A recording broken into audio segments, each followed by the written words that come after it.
आकाशकंदील आणि गाडी निघाली.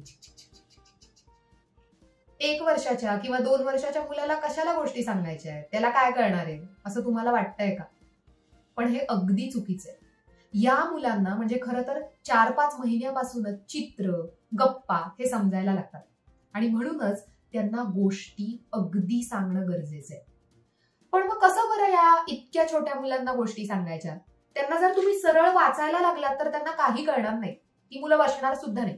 त्यासाठी त्यांना जवळ बसवून, कधी मांडीत, कधी शेजारी बसवून, चित्र दाखवून त्यांच्या इंटरेस्ट प्रमाणे गप्पा मारायला लागतील.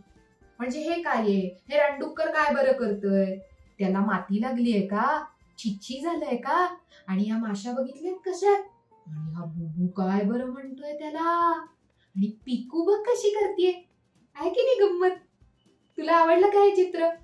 आणि मग ही गोष्ट आधी स्वतः वाचून त्यातल्या काय बरं गोष्टी मुलाला आवडतील. आणि आपल्याला नक्की माहिती असतं की माझ्या मुलाला काय आवडतं. एखाद्या मुलाला कुत्रा आवडतो, एखाद्याला मांजर आवडते, एखाद्याला सिंह आवडतो, एखाद्याला झाडं आवडतात.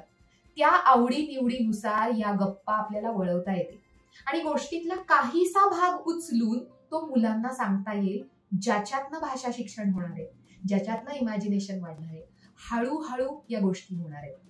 वरकरणी नुसतं बघता आपल्याला असं वाटेल की अरे यांनी काय होतंय, गोष्टीतून काय घडणार आहे, पण असं नाही आहे. मुलांचा मेंदू अगदी स्मार्ट आहे. छोट्या छोट्या गोष्टी तो नोंद करतोय आणि तो वेळोवेळी सांगतो सुद्धा की अरे आपण हे इथे वाचलेलं ते हे आहे, हे बघ हा बुबू. हे कनेक्टिंग डॉट्स जे आहे हे गोष्टीतून या एक्सपोजर मधून होणार आहे.